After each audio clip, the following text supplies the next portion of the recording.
गर्भपाताच्या त्या रिपोर्टवर पती म्हणून अनंत गर्जेचं नाव आणि महिला दुसरीच। गौरीला घरात सापडलेला तो पुरावा आणि त्यानंतर घडलेलं भयानक नाट्य। पंकजा मुंडेंच्या पीएच्या पत्नीच्या मृत्यू प्रकरणी अंजली दमानी यांचा अत्यंत स्फोटक खुलासा। ही आत्महत्या नसून हत्याच आहे का?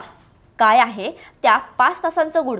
जाणून घेणार आहोत या बातमीच्या माध्यमातून। राज्याच्या नेत्या पंकजा मुंडे यांचे स्वीय सहाय्यक अनंत गर्जे यांच्या पत्नी डॉक्टर गौरी पालवे यांच्या मृत्यूने संपूर्ण महाराष्ट्र हादरला आहे। सुरुवातीला ही आत्महत्या असल्याचं समोर आलं होतं, पण आता या प्रकरणाने अत्यंत गंभीर आणि धक्कादायक वळण घेतलं आहे। सामाजिक कार्यकर्त्या अंजली दमानी यांनी या प्रकरणात उडी घेत काही अशा गोष्टी उजेडात आणल्या आहेत ज्या ऐकून कोणाच्याही पायाखालची जमीन सरकेल।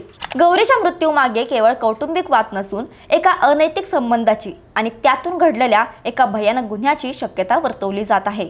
अंजली दमानी यांनी केलेल्या दाव्यानुसार गौरी आणि अनंत हे बीडीडी चाळीतून एका मोठ्या टॉवरमध्ये शिफ्ट होणार होते।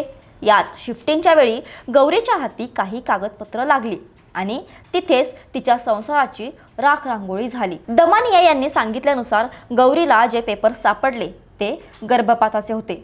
धक्कादायक बाब म्हणजे त्या पेपर्सवर ज्या महिलेचा गर्भपात झाला होता तिचे नाव किरण इंगळे असे होते, पण पतीच्या रकान्यात नाव होते अनंत गर्जे याचे। आपल्या नवऱ्याने दुसऱ्याच महिलेसोबत जाऊन गर्भपात केला आहे हे सत्य समोर आल्यानंतर गौरी पूर्णपणे कोलमडली होती। यावरून पती पत्नीमध्ये जोरदार खडाजंगी झाली आणि वाद विकोपाला गेले। गौरीच्या घरच्यांनी आणि अंजली दमानी यांनी आता थेट असा आरोप केला आहे की ही आत्महत्या नसून हा घातपात असू शकतो, कारण गौरी ही अत्यंत खंबीर मुलगी होती।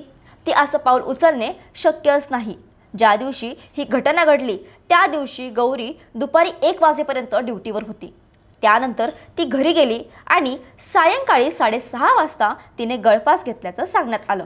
मात्र दुपारी 1 ते सायंकाळी 6:30 या 5 तासात नेमकं काय घडलं?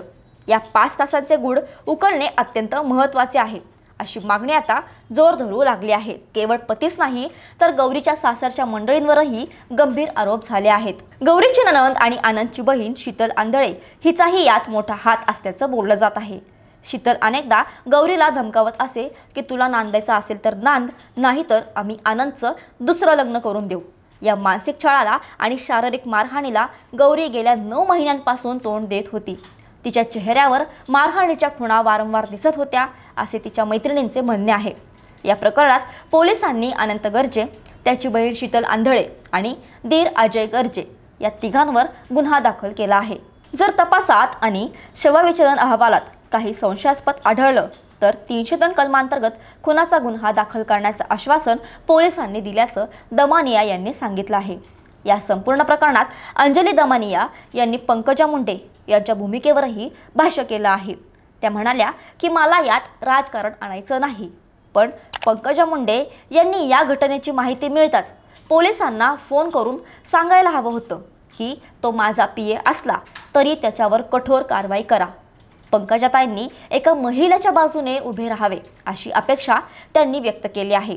सध्या गौरीच्या आई वडिलांची अवस्था अतिशय बिकट आहे। त्यांना FIR दाखल करण्यासाठी सुद्धा तासनतास ताटकळत राहावं लागेल। आता पोलीस या किरण इंगळेचा शोध घेणार का आणि त्या गर्भपाताच्या रिपोर्टमधील सत्य बाहेर येणार का याकडे सर्वांचं लक्ष लागलं आहे। मित्रांनो, हे प्रकरण ऐकून तुम्हाला काय वाटतं? एका सुशिक्षित डॉक्टर तरुणीचा असा अंत होणे समाजासाठी किती लज्जास्पद आहे? या प्रकरणात CBI चौकशी झाली पाहिजे का? तुमचं मत आम्हाला कमेंट्समध्ये नक्की सांगा। अशाच महत्त्वाच्या घडामोडींसाठी थोडक्यातला नक्की सबस्क्राईब करा।